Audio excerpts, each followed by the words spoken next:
What's up, guys? Justin here with the RealTimeEssentials.com back with another Unity asset tutorial for you. So in today's video, we're going to talk about how to use the SketchFab asset in order to import 3D models from SketchFab's warehouse into Unity. So let's go ahead and just jump into it. All right, so as a lot of you know, SketchFab is a massive 3D model repository that contains models for just about everything. So it's got models everywhere from like radios and cars to just all sorts of stuff.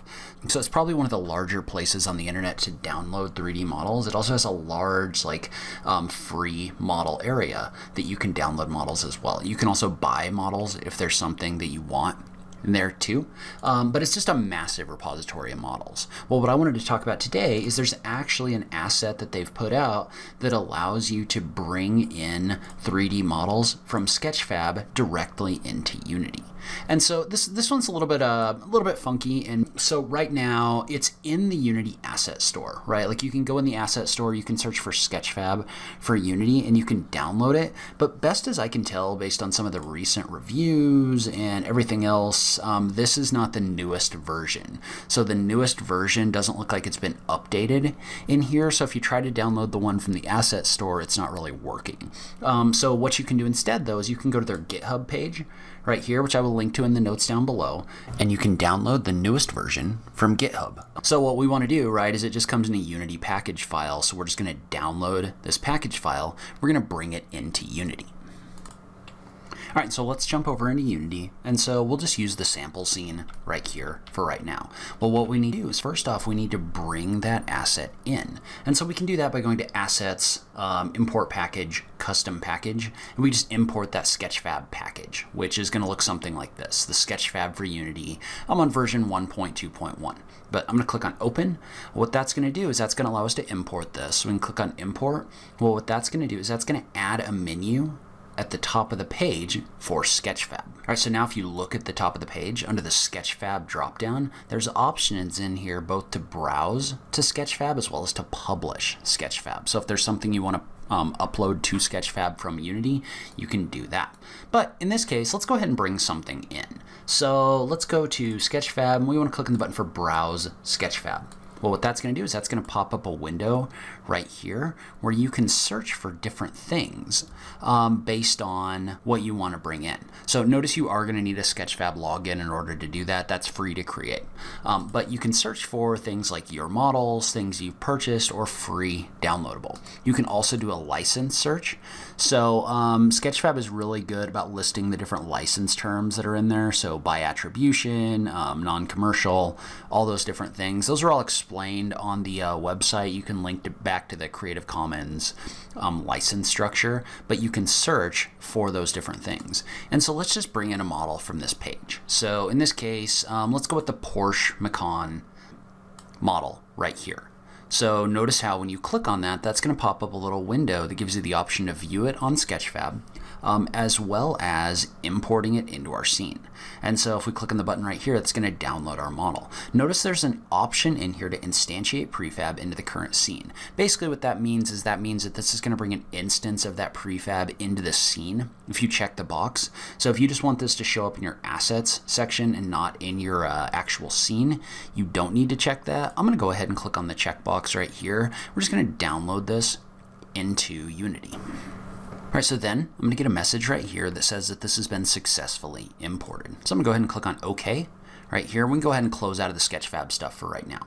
So first thing you're going to notice is a lot of the time these models will come in pink, right? And so the reason these models are coming in pink is because the model materials need to be updated or upgraded to work with the universal render pipeline. So what you can do in order to fix that is you can just go up into, I believe it's Edit, Render Pipeline, and under Universal Render Pipeline, there's an option here to upgrade project materials or selected materials to Universal RP materials. So if we click on that, what that's going to do is that's going to go through and that's going to overwrite the materials in here. Just be careful because the one I selected is going to do all the materials in your project. I'm going to go ahead and click on Proceed. And what that's going to do is that's going to go through and that's going to overwrite those materials with materials that work with the render pipeline.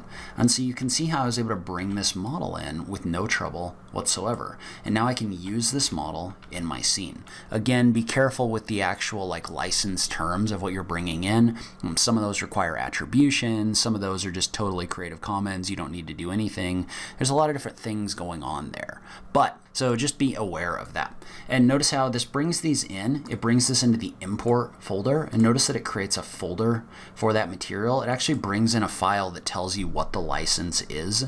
So for example, this one says your author must be credited. So somewhere you just have to list, this is the Porsche Macan Caban by Anna Mini Artie right here.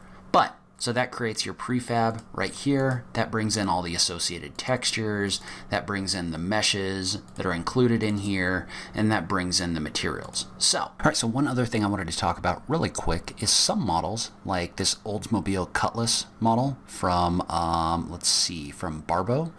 So this is a really detailed model, but if you bring it in, and we'll check the box to instantiate the prefab, but if we download this model and bring it in, some models aren't really modeled to scale, or they were modeled in different programs, and some programs handle scale different than other models. So I wanted to kind of talk through how to fix that and how to adjust that. All right, so first off, again, let's kind of zoom out.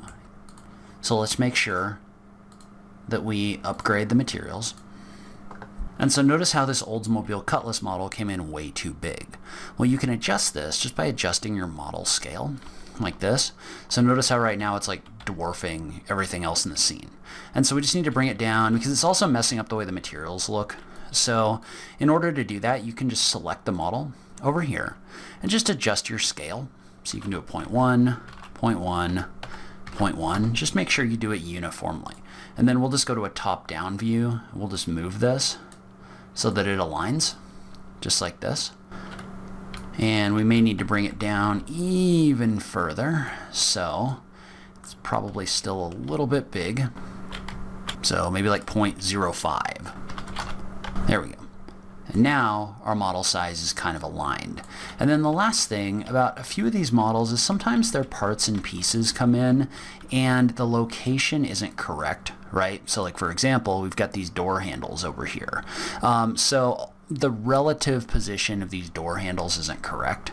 And so what you can do to fix that is you can just come in here and select the object that's nested right here. You just move it over so that it aligns with the car. Most of the time, that's just going to be a simple move like this. But notice how the overall location of the car is still the same. It's just the relative location of those objects may be wrong. So you can adjust those by adjusting their position in the 3D space when you have them selected. All right, so that's where I'm going to end this video. Leave a comment below. Let me know if you have any questions or anything like that, or if there's anything more you'd like me to cover with this. So it's fairly self-explanatory, but if you have any questions, I'd be happy to try to help out.